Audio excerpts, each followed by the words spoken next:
My name is Stephanie Warner, 32 years old, and I thought today would be the day my career at Lumitech Solutions finally took off. Running late to the quarterly executive meeting, I rushed through the hallway balancing my coffee and portfolio containing months of innovative marketing work. My heart raced with anticipation as I quietly slipped into the back of the boardroom, not wanting to interrupt. Then I froze. There at the podium stood my assistant Taylor, confidently presenting my project to the entire executive board. My project, my slides, my future. If you are watching this right now, drop a comment letting me know where you are from. Hit that like button and subscribe to hear how I discovered what was happening behind my back. I joined Lumitech Solutions 7 years ago as an entry-level marketing coordinator. Fresh out of my MBA program at Northwestern, I was determined to climb the corporate ladder through hard work and innovative thinking. The tech industry was booming, and Lumitech was positioned to become a major player in software solutions for healthcare systems. I started in email marketing, gradually taking on more responsibilities until I was managing full-scale campaigns. By year 3, I was promoted to marketing manager, and by year 5, I became the marketing executive reporting directly to our CEO, William Parker. William was known for his exacting standards and limited patience for anything less than excellence. He was brilliant but demanding, expecting results without excuses. Despite his intimidating reputation, I admired his business acumen and was determined to earn his respect. As my responsibilities grew, I realized I needed an assistant. The HR department sent me several candidates, but Taylor Matthews immediately stood out. He was 27, articulate, and possessed an impressive marketing background from a smaller competitor. During his interview, he spoke passionately about wanting to learn from someone with my expertise. His enthusiasm was contagious, and I believed we would make a great team. "I want to absorb everything I can from you, Stephanie Taylor," had said, his blue eyes earnest. "Your reputation in the industry is remarkable. Working alongside you would be an incredible opportunity." His flattery worked. I hired him 18 months ago and took him under my wing. I showed him our systems, introduced him to key stakeholders, and gradually trusted him with more significant responsibilities. Taylor was always eager to help, staying late when I needed to meet deadlines, and offering creative suggestions that sometimes had merit. "You have so much potential, Taylor," I told him after he helped salvage a problematic campaign 6 months into his role. "Keep this up and you will have a bright future at Lumitech." He had beamed at the praise, and I felt proud to be mentoring someone so promising. My closest ally at Lumitech was Melissa Jenkins, the Director of Product Development. We had started at the company within months of each other and bonded over late-night work sessions and our shared love of mystery novels. Melissa was brilliant with technology, but admitted marketing was not her strength. "That is why I need you, Steph," she would say. "You translate our technical jargon into something customers actually understand and want." 3 months ago, Melissa approached me about a revolutionary new product. Her team had developed a software platform that could integrate electronic health records across different hospital systems while maintaining rigorous security standards. The potential market was enormous, but the concept was complex and needed a sophisticated marketing approach. "This could change everything for us," Melissa had said, her eyes bright with excitement. "But we need to position it perfectly. The executive team wants a comprehensive campaign proposal for the quarterly meeting." I threw myself into the project, researching the market, interviewing potential clients, and developing a multi-channel approach that would showcase the product while addressing concerns about data security and ease of implementation. I created detailed customer personas, mapped out a content strategy, and designed a pricing structure that would make the product accessible to different-sized healthcare systems. The work consumed me. I arrived early, stayed late, and even worked weekends. My boyfriend James complained about my absence, but I assured him this project could be career-defining. Taylor noticed my dedication and frequently offered assistance. "Let me help organize your research," he volunteered one evening as I sorted through stacks of market analysis. "Could I draft some of the presentation slides?" he asked another time. "It would save you hours of formatting." I appreciated his initiative and assigned him supporting tasks while I handled the core strategy. I shared my vision with him, explaining my rationale for targeting certain market segments and why I had structured the campaign the way I had. Taylor listened attentively, asking thoughtful questions that helped me refine my approach. The night before the presentation, I finalized my slides and rehearsed my delivery. Everything needed to be perfect. William had hinted that this project could lead to a significant promotion, possibly to senior director with an expanded team and budget. I will be looking for leadership on this healthcare initiative, William had mentioned during our last one-on-one meeting, someone who can take ownership and drive results. I barely slept that night, mentally reviewing my presentation and imagining the executives nodding in approval. This was my moment, the culmination of 7 years of dedication. The morning of the presentation, disaster struck. My alarm failed to go off and I woke up 30 minutes late. I called Taylor in a panic. "Taylor, I am running behind. Can you make sure everything is set up in the boardroom? I will be there as soon as possible." "Do not worry, Stephanie," he assured me. "I will take care of everything. The presentation is at 10 sharp. I rushed through my morning routine, skipping breakfast and racing to the office. As I hurried through the lobby, I bumped into Patrick from accounting, who mentioned he was heading to Taylor's big presentation. "What do you mean, Taylor's presentation?" I asked, confused. Patrick looked equally confused. "The healthcare platform marketing campaign. He has been talking about it all week." My stomach dropped, but I did not have time to clarify. I needed to get to that meeting. I raced to the elevator, jabbing the button repeatedly, as if that would make it arrive faster. When I finally reached the executive floor, I could see through the glass walls that the meeting had already started. Not wanting to create a disruption, I decided to slip in quietly through the back door. And that is when I saw him. Taylor standing confidently at the podium, clicking through my slides, presenting my ideas, claiming my work as his own. The executives were engaged, nodding along, clearly impressed by what they were hearing. In that moment, as my heart pounded in my chest, I realized something had gone terribly wrong. I stood frozen at the back of the boardroom, my hand still on the door handle. Taylor's voice carried clearly through the room as he gestured to a slide, showing the target demographic analysis I had spent weeks perfecting. As you can see from this market segmentation, I identified 3 key customer types who would benefit most from our new healthcare platform. Taylor explained using my exact words I had rehearsed countless times in front of my bathroom. Mirror.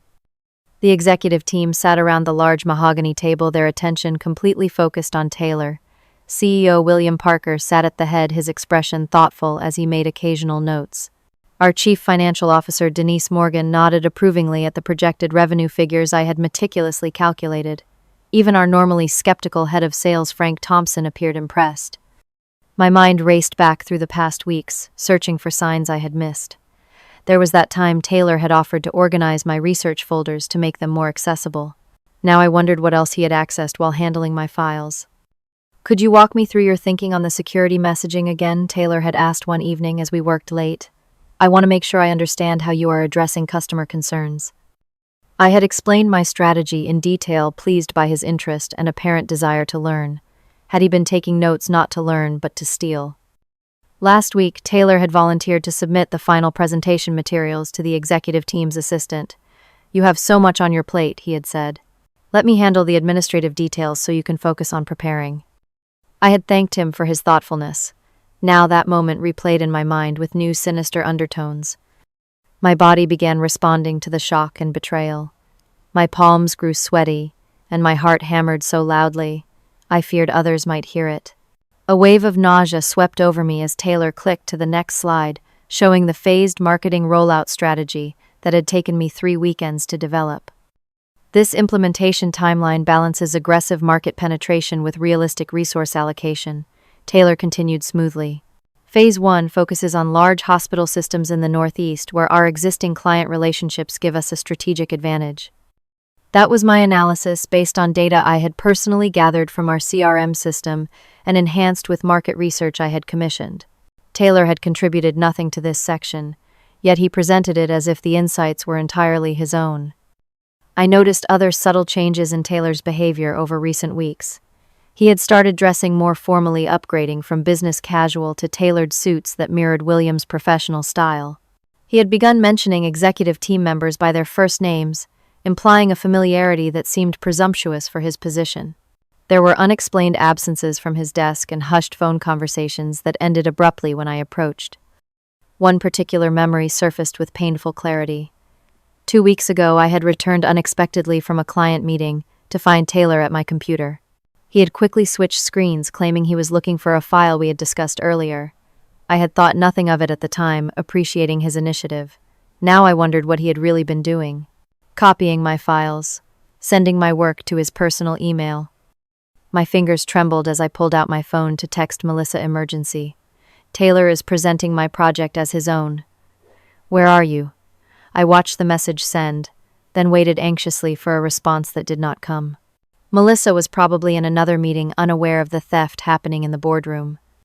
I glanced around wondering if I should make my presence known, storm to the front of the room and expose Taylor's deception, but something held me back. Interrupting now would create a scene without context. The executives did not know what Taylor had done. They were seeing a polished presentation of excellent work, and my emotional interruption might undermine the project itself, regardless of who deserved credit.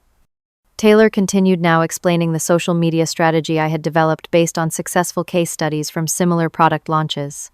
By targeting healthcare administrators with specialized content, while simultaneously building brand awareness among IT decision-makers, we create a two-pronged approach that addresses both the financial and technical aspects of the financial and technical aspects.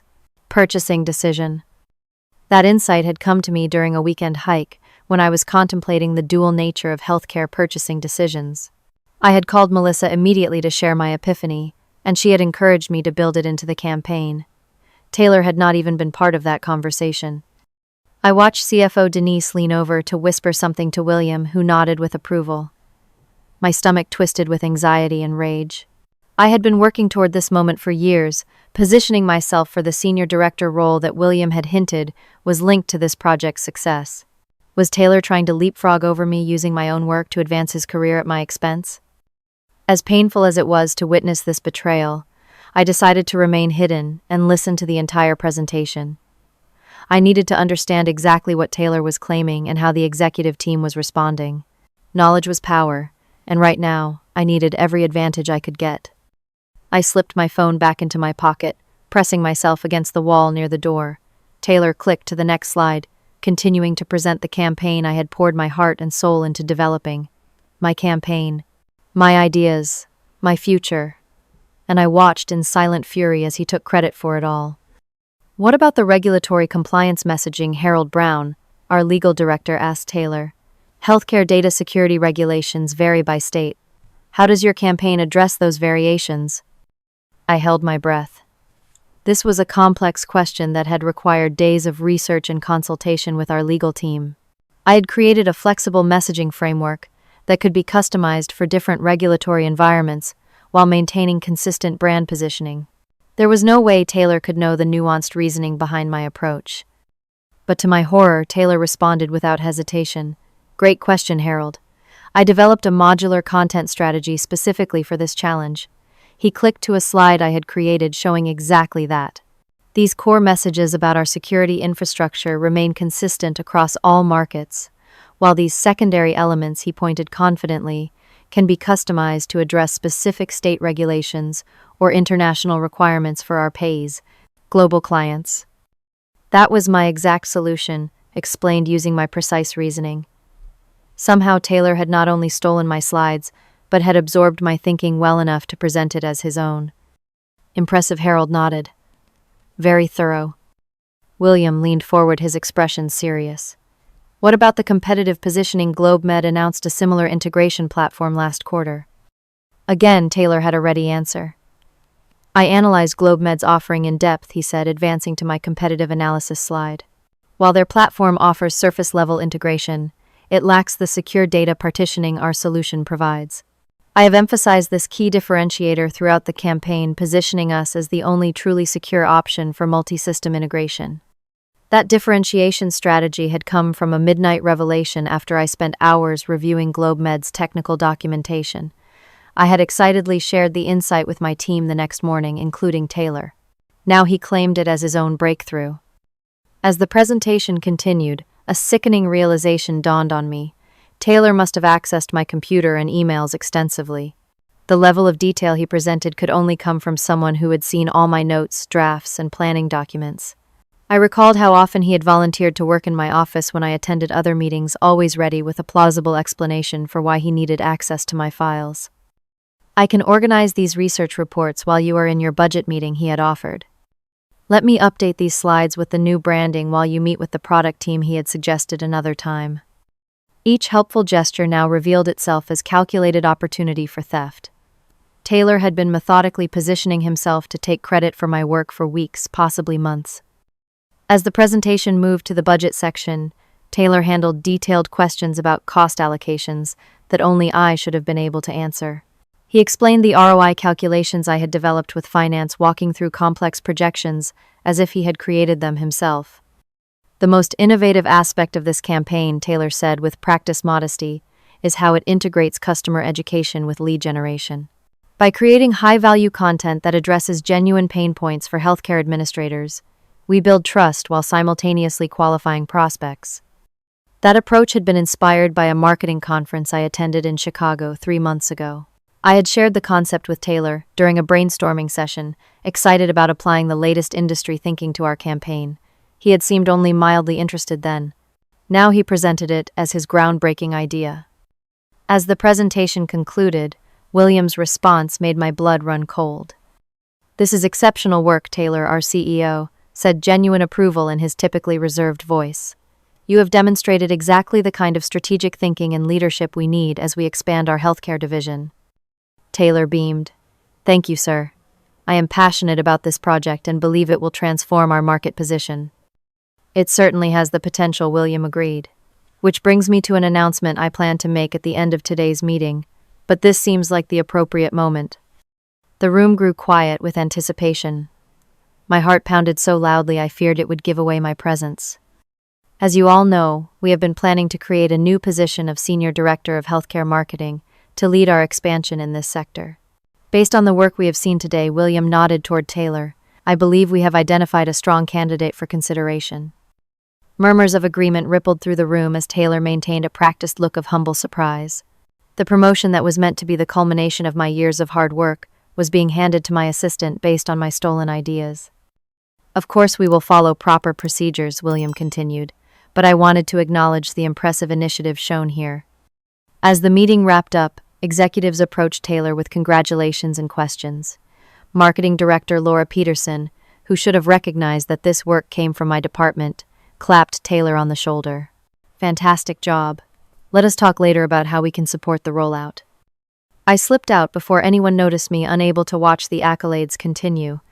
In the hallway, I narrowly avoided being seen by ducking into a supply closet as Taylor and several executives passed by.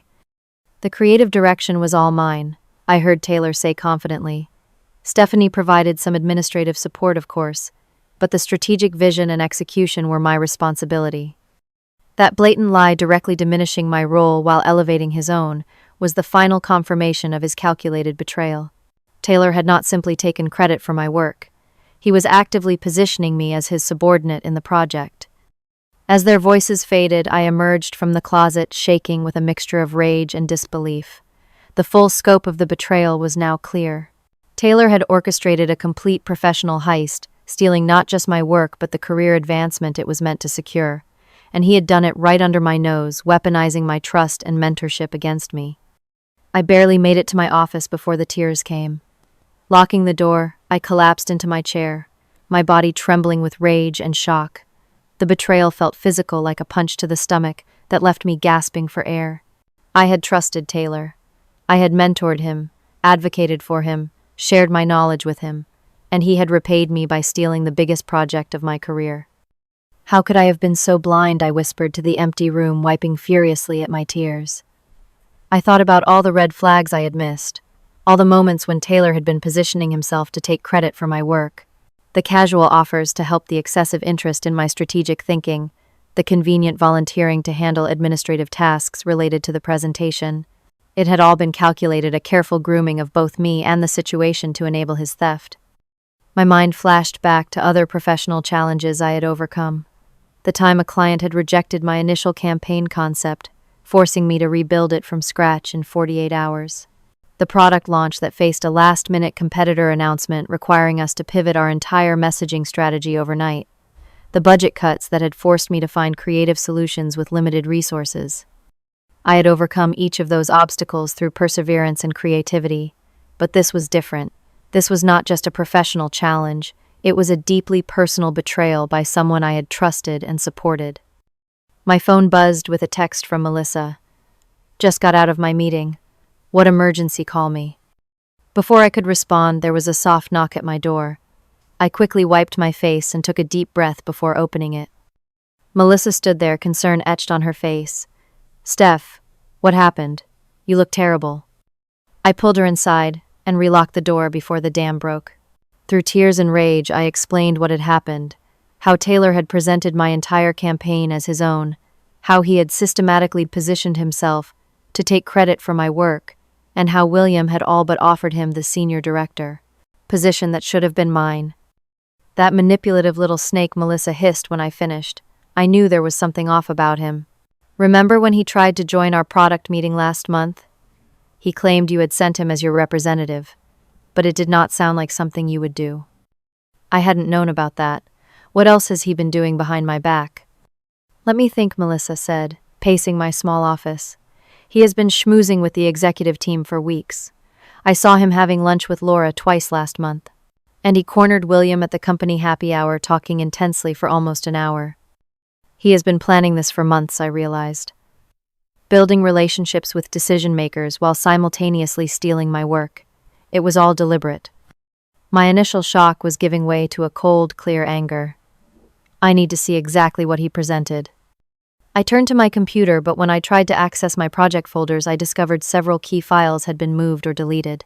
When I checked my sent emails, I found that copies of my presentation had been forwarded to Taylor's personal email account 3 days ago, apparently sent by me, though I had no recollection of doing so. "He accessed my email," I said incredulously. "He actually logged into my account and sent my files to himself." Melissa leaned over my shoulder, her expression darkening. "Can you prove it was him?" "I do not know," I admitted, "but I keep backups of everything on my personal cloud account. He could not have accessed those." As I pulled up my backup files and compared them to what remained on my work computer, the extent of Taylor's deception became clear. He had systematically copied my work, made minor cosmetic changes to the presentation, and deleted or altered my original files to obscure the theft. He even changed the document properties to list himself as the author, I said, examining the metadata. This was not opportunistic. This was premeditated intellectual theft. For a moment, I contemplated marching into William's office immediately and exposing Taylor's fraud, but Melissa urged caution. "You need to be strategic about this," Steph, she advised. "Taylor has positioned himself well. If you make accusations without irrefutable proof, it could backfire. The executives just saw him give a brilliant presentation. They are predisposed to believe him right now." "So what am I supposed to do?" I demanded. "Just let him take credit for my work. Let him get the promotion I have earned." "No," Melissa said firmly. "But you need to be smarter than him. Gather your evidence methodically.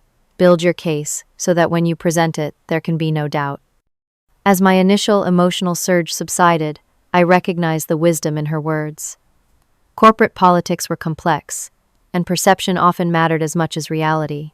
Taylor had created a perception of himself as the architect of a brilliant campaign. I needed to systematically dismantle that perception with incontrovertible evidence. "You are right," I acknowledged. "If I act purely on emotion, I might jeopardize my position further." "Exactly," Melissa nodded. "And consider this. Taylor might have stolen your work, but he cannot have stolen your knowledge. When they start implementing this campaign, he will not have the expertise to follow through. That could be your opportunity." Her words sparked something in me. This was not just about reclaiming credit for past work. It was about demonstrating my true value moving forward. Taylor might have memorized my presentation, but he could not have absorbed the deep understanding that came from actually developing the strategy. I stood up, a sense of purpose replacing my despair. I am not going to quit, and I am not going to let him win. "That is the Stephanie I know," Melissa smiled.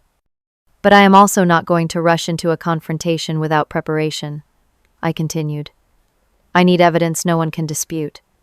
I need allies who will support my version of events. And I need to approach this professionally, not emotionally."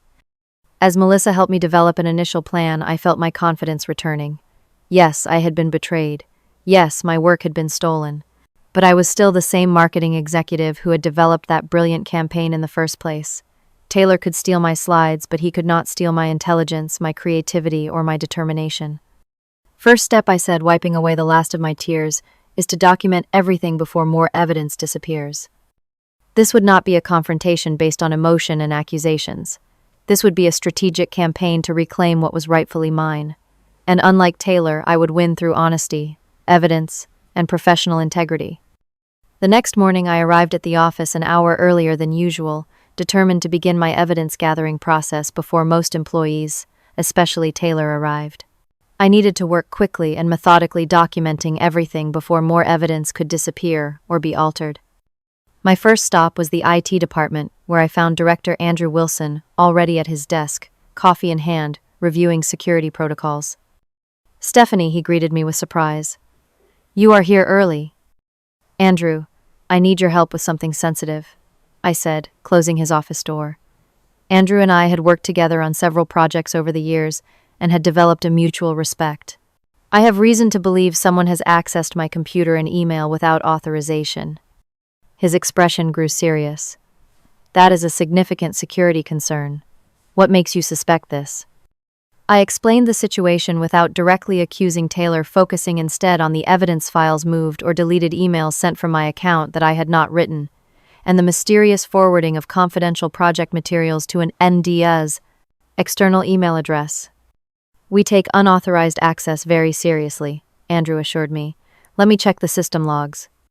He began typing rapidly, pulling up screens filled with timestamps and user IDs. Our security software tracks all login attempts, successful or not. It also logs file access and modifications on shared drives. After several minutes of searching, Andrew's expression confirmed what I suspected. "There have been multiple logins to your account outside your normal working hours over the past 3 weeks. The IP address matches a computer in the marketing department, not your workstation." "Can you tell which computer?" I asked. Andrew nodded. "Workstation M7 assigned to Taylor Matthews." My heart raced with vindication. "And the emails? Can you confirm whether they were sent when I was logged in?" More typing, more searching. There were 3 emails sent to personal Gmail accounts containing attachments with "healthcare campaign" in the file name. All were sent between 8 and 9 p.m. on evenings when your badge shows you had already left the building. "I need all of this documented officially," I said. "Can you generate a report that shows the unauthorized access?" "Absolutely," Andrew replied. "This is a clear violation of our security policies. I will prepare a comprehensive report documenting all unauthorized access to your accounts and files. It should be ready by this afternoon." "Thank you, Andrew. One more thing," I added. "Can you help me recover any deleted files from my directories?" "Most should be recoverable from our backup systems," he confirmed. "I will restore everything to a secure folder that only you can access." With the IT investigation underway, my next step was to document the development history of the campaign. I reached out to Margaret Daniels, the graphic designer who had helped create many of the visual elements of my presentation. "Of course, I remember working on those slides with you," Margaret confirmed when I met her in the design department. "You and I spent hours getting the healthcare icons just right." Taylor was not involved in any of those discussions.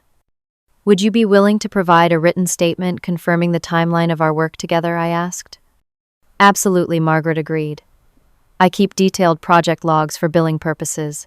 I can pull together a complete record of our collaboration, including dates, times, and the specific elements we developed." Next, I contacted Jeffrey Parker at Healthview Research, the external vendor I had hired to conduct focus groups for the campaign. "Miss Warner, yes, I have all our correspondence about the research parameters you established. Our records clearly show that you personally developed the discussion guide and attended the initial sessions.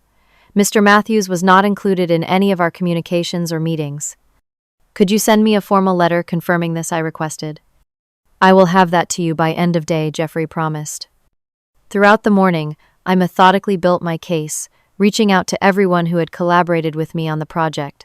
From the copywriter who had helped refine my messaging to the web developer who had created the campaign microsite based on my specifications, I collected statements and evidence documenting my authorship of every element of the Clyder campaign. By lunchtime, I had compiled an impressive array of evidence, but I knew I needed strategic advice on how to present it effectively. I arranged a discreet meeting with Diana Reynolds, a a senior executive who had mentored me since I joined Lumitech. At 58, Diana had navigated corporate politics successfully for decades and had a reputation for both intelligence and integrity. We met at a cafe 2 blocks from the office to ensure privacy. After hearing my story and reviewing the evidence I had gathered so far, Diana's expression was grim.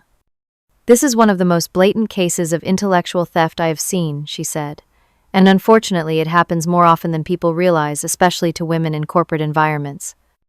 "What should I do?" I asked. "I have the evidence, but I am concerned about how to present it without appearing vindictive or emotional." Diana considered this thoughtfully. "You need to approach this as a business issue, not a personal grievance.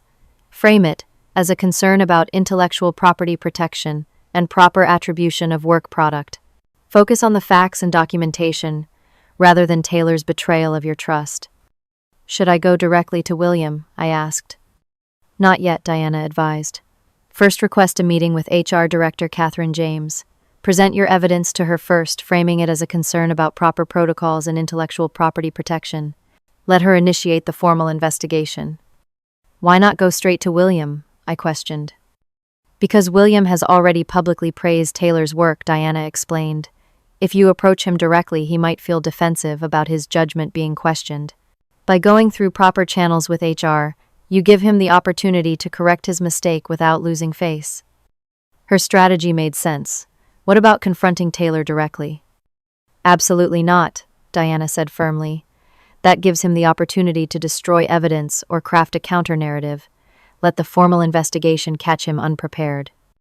Back at the office, I focused on documenting the timeline of the project's development.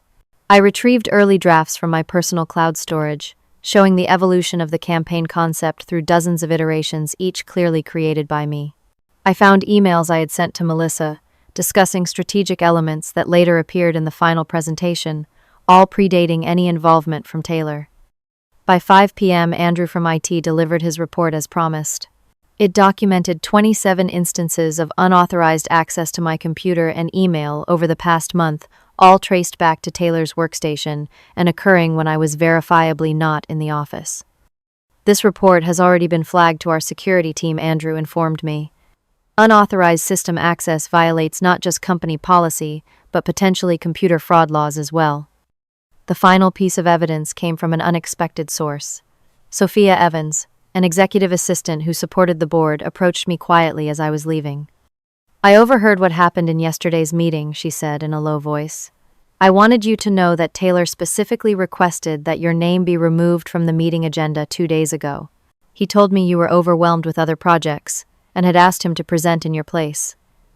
I have the email he sent with that request."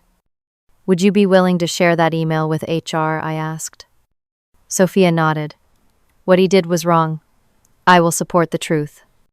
By the end of the day, I had assembled a comprehensive dossier documenting my development of the campaign and Taylor's systematic effort to claim credit for it.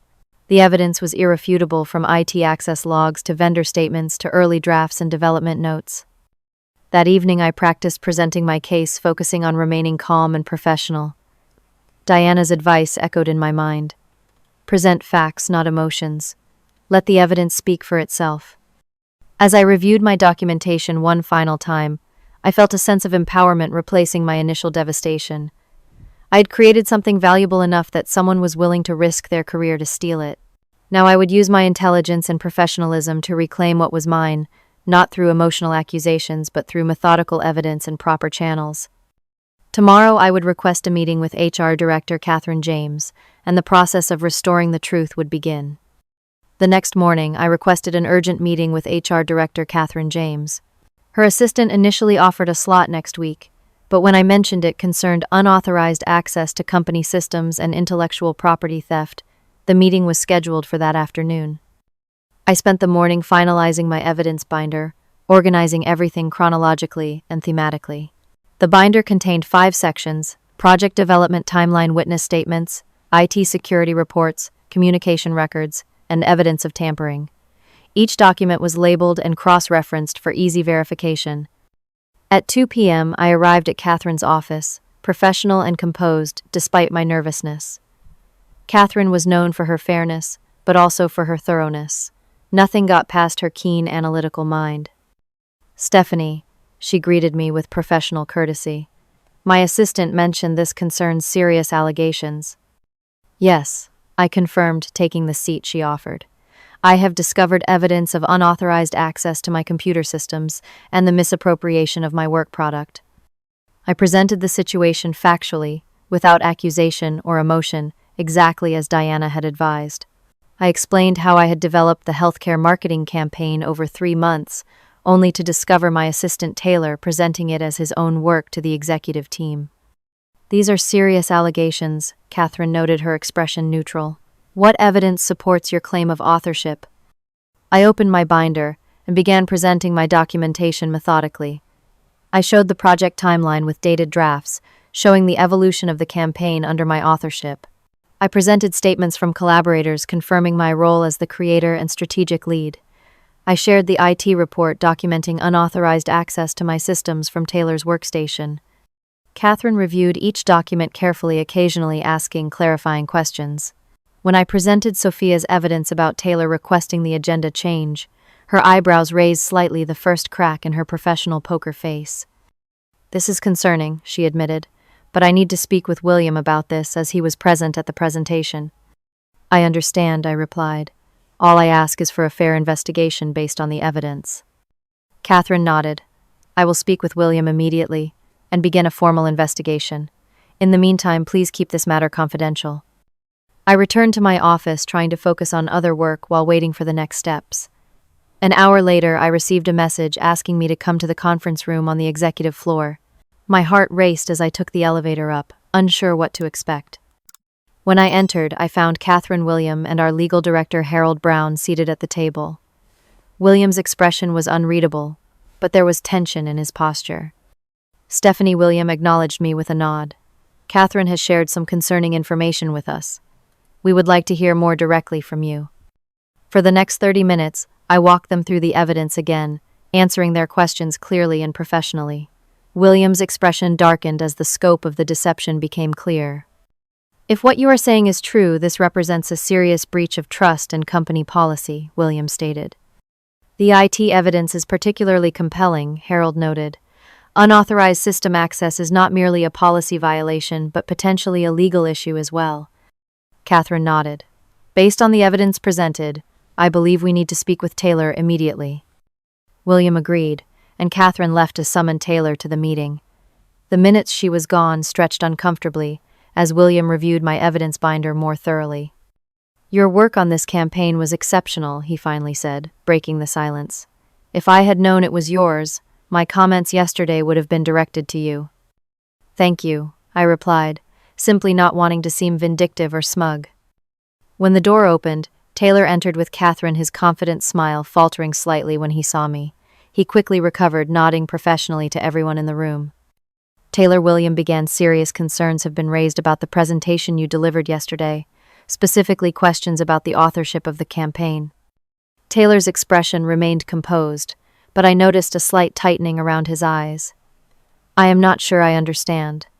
The healthcare campaign was my project." "We have evidence suggesting otherwise," Catherine said, sliding the IT report across the table. "This documents unauthorized access to Stephanie's computer and email from your workstation." Taylor glanced at the report, his composure slipping momentarily. "There must be some mistake. I occasionally use Stephanie's computer with her permission when working late on the project." "The access occurred when Stephanie had badged out of the building," Catherine countered, "and included sending project files to your personal email." Harold stepped in. "We also have statements from multiple collaborators, confirming Stephanie as the lead developer of the campaign concepts and strategy." As they presented more evidence, Taylor's confident facade began to crumble. He offered various explanations, each less convincing than the last. He claimed we had collaborated equally. When confronted with timeline evidence disproving this, he suggested there had been a misunderstanding about our respective roles. "A misunderstanding does not explain why you told the executive assistant to remove my name from the presentation schedule." I finally spoke up, my voice steady despite my inner turmoil. Taylor paled at this revelation, apparently not realizing Sophia had shared that information. William's patience was clearly wearing thin. Taylor, the evidence here is overwhelming. I need you to be straight with us right now. Did you present Stephanie's work as your own? The room fell silent as Taylor weighed his options. I could almost see him calculating whether further denial was viable. Finally, his shoulders slumped slightly. We worked on the project together, he offered weakly. The lines of contribution became blurred. That is not what the evidence shows, Harold stated flatly. We have documented proof of the campaign's development under Stephanie's authorship, followed by unauthorized access to her files before your presentation. I may have overemphasized my role, Taylor conceded, still attempting to minimize his actions. Overemphasized? William's voice carried an edge of anger. You explicitly claimed sole credit for work you did not create. You actively removed Stephanie's name from the presentation schedule. You accessed her computer without authorization and sent confidential company files to your personal email. These are serious violations of company policy and professional ethics. Taylor seemed to realize the game was up. His expression shifted from defensive to calculating. I made a mistake in judgment, he admitted, attempting to sound contrite.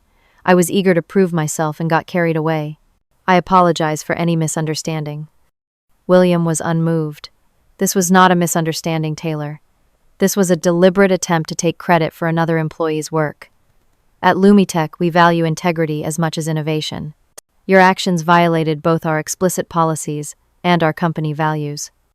Catherine nodded in agreement. Given the nature and extent of these violations, we have no choice but to terminate your employment effective immediately. Taylor's face flushed.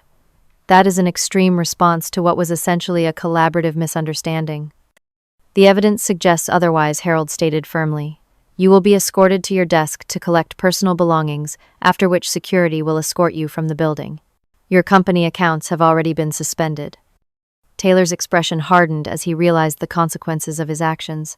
He glanced at me with undisguised resentment before being escorted out by security personnel who had been waiting outside. After he left, an uncomfortable silence filled the room. William finally broke it, turning to me with a genuinely apologetic expression. Stephanie, I owe you an apology.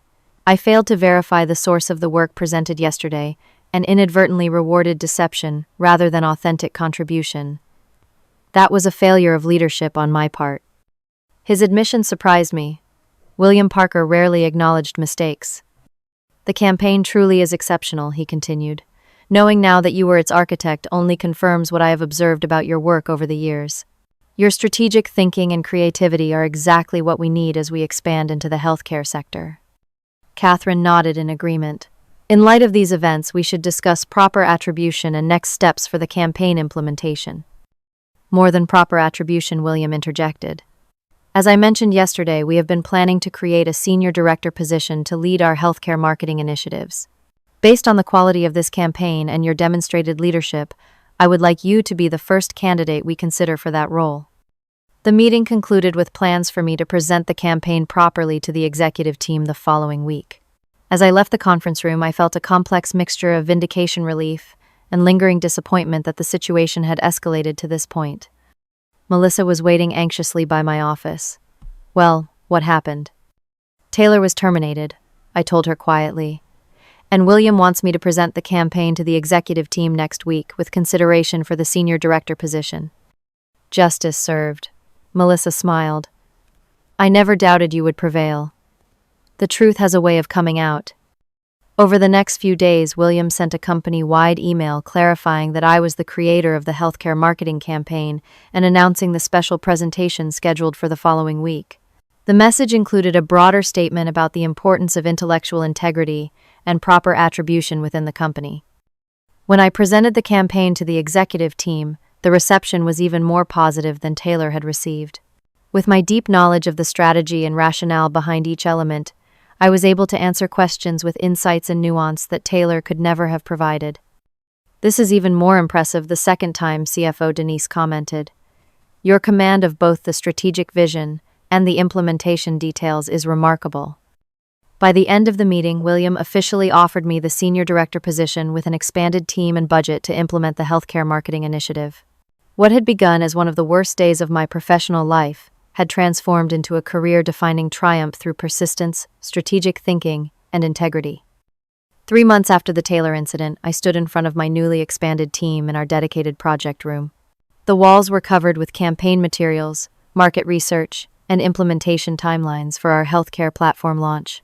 The Senior Director of Healthcare Marketing position had given me not just a title change but genuine authority to drive our company's expansion into this crucial market. The pilot program with Northeast Memorial Hospital has exceeded expectations, I reported to my team of 8 marketing specialists.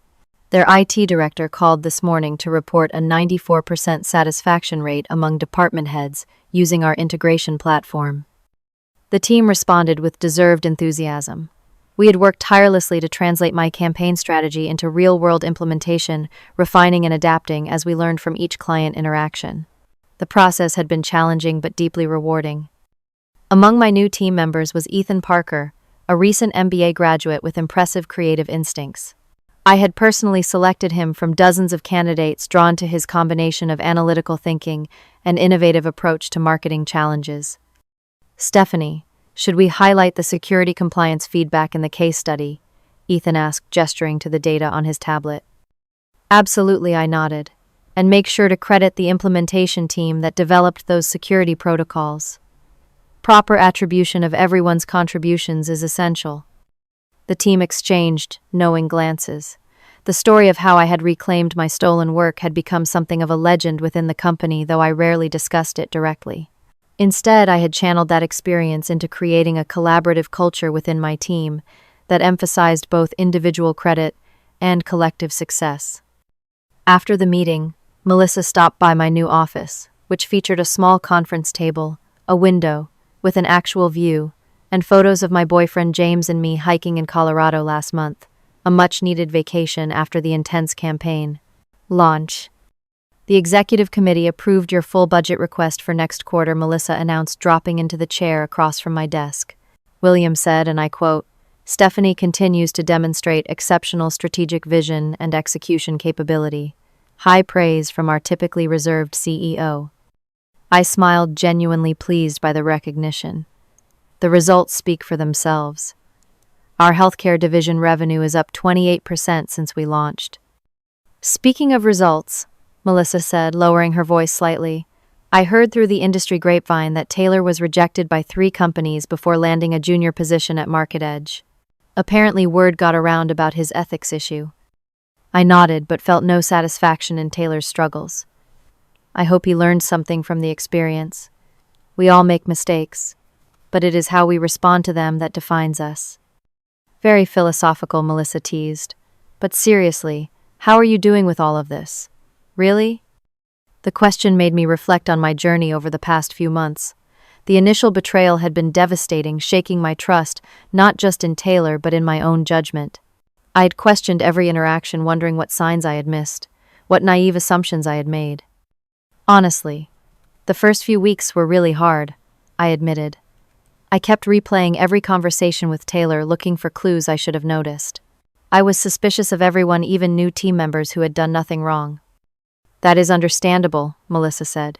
Trust is hard to rebuild once it is broken. But then something shifted, I continued. I realized that letting that experience make me permanently suspicious would be giving Taylor power over my future relationships. So, I made a conscious decision to trust again, but with better boundaries and clearer expectations. That decision had transformed my approach to leadership. I now documented project contributions methodically, not out of paranoia, but to ensure everyone received proper credit for their work. I established clear protocols for file access and project ownership. Most importantly, I mentored my team members openly, but maintained appropriate professional boundaries. With Ethan, for example, I had been explicit from day one about expectations regarding intellectual property and proper attribution. Rather than making him defensive, this clarity seemed to give him confidence that his contributions would be recognized. The company has changed too, Melissa observed. Have you noticed how all departments are now required to document project leads and contributors, and the new intellectual property protection training everyone had to complete last month? She was right. My experience had triggered a company-wide examination of how work was attributed and protected. William, perhaps feeling partly responsible for not questioning Taylor's presentation more thoroughly, had championed these changes personally. I never wanted to be the poster child for workplace theft, I said wryly, But if my experience helps prevent someone else from going through the same thing, some good came from it. The following week, I presented our quarterly results to the executive committee. Standing at the same podium where Taylor had once presented my stolen work, I felt a momentary flash of the pain and betrayal I had experienced that day. But it passed quickly, replaced by confidence in the substantial achievements my team had delivered since then. Our healthcare platform now has 17 major hospital systems using or implementing our solution, I reported. Client feedback has been overwhelmingly positive, with particular emphasis on the security features and intuitive interface we highlighted in our marketing materials. As I clicked through my slides, I noticed William nodding with approval. The same executives who had been impressed by Taylor's presentation of my work were now even more impressed by the actual implementation and results I had delivered. After the meeting, William asked me to stay behind for a moment. The board was particularly impressed with the market penetration numbers, he said. Your campaign strategy has positioned us as the security-focused alternative to GlobeMed exactly as you planned. Thank you, I replied. The team has worked incredibly hard to deliver on that promise. That is another thing, the board noted, William added. Your leadership style has created one of our most collaborative and productive teams. Your emphasis on recognizing individual contributions while maintaining collective accountability is a model we are encouraging other directors to explore. His words validated the approach I had developed in direct response to my experience with Taylor. By insisting on clear attribution and documentation, I had not created the suspicious territorial environment I had initially feared. Instead, team members felt secure that their contributions would be recognized, allowing them to collaborate more freely. As I walked back to my office, I reflected on how profoundly the betrayal had changed me, both professionally and personally. The initial pain had evolved into something unexpected, greater wisdom about human nature, clearer boundaries in professional relationships, and a leadership philosophy that balanced trust with appropriate verification. That evening, as I packed up to leave, I noticed Ethan still at his desk, working intently on a new campaign concept. Heading out, I said, stopping by his workstation, "Do not stay too late." He looked up with enthusiasm. "Just finishing this concept board. I think this approach for the West Coast hospital systems might really work. Email it to the team so everyone can review before tomorrow's meeting," I suggested. "And make sure to include your name on the concept document." "Already done," he assured me. "I remembered what you said about proper documentation from day one." I smiled, realizing that this simple exchange represented the most important lesson I had learned. Protecting yourself professionally does not mean becoming cynical or distrustful. It means establishing clear expectations, maintaining appropriate boundaries, and creating systems that recognize and reward authentic contribution. As I drove home, I thought about how differently things might have gone if I had reacted purely emotionally to Taylor's betrayal. I could have stormed into that meeting, creating a scene that undermined both the project and my professional reputation. I could have become bitter and suspicious, poisoning future working relationships. I could have even left the company, abandoning years of hard work and accomplishment. Instead, I had responded strategically, gathering evidence and presenting my case professionally. The outcome had not just vindicated me, but elevated my position and influence within the company. Sometimes the most powerful response to betrayal is not immediate vengeance, but strategic patience and unwavering professionalism.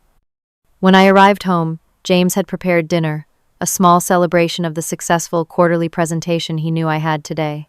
As we enjoyed the meal, he asked, "Do you ever regret not confronting Taylor in that meeting in front of everyone? It would have been dramatic justice." I considered the question seriously. "No," I finally answered. That moment of public triumph would have felt satisfying for about 5 minutes. But the path I chose led to something more valuable: genuine respect, a better position, and the knowledge that I prevailed through integrity rather than drama. That was the ultimate lesson from this challenging chapter of my career. True success comes not from momentary victories, but from the wisdom to transform setbacks into opportunities for growth and advancement. I had entered that boardroom 3 months ago as a victim of betrayal. I had emerged as a leader with deeper insight, stronger boundaries, and a more authentic approach to professional relationships. Have you ever experienced betrayal in your workplace? How did you handle it? Would you have confronted Taylor immediately, or taken the strategic approach like I did? Drop your thoughts in the comments below. If you found my story helpful, please like this video and subscribe to hear more professional experiences and lessons learned. Thank you for listening to my journey, and remember that sometimes our greatest challenges become the foundation for our most significant growth. I hope my story helps you navigate your own professional challenges with wisdom and integrity.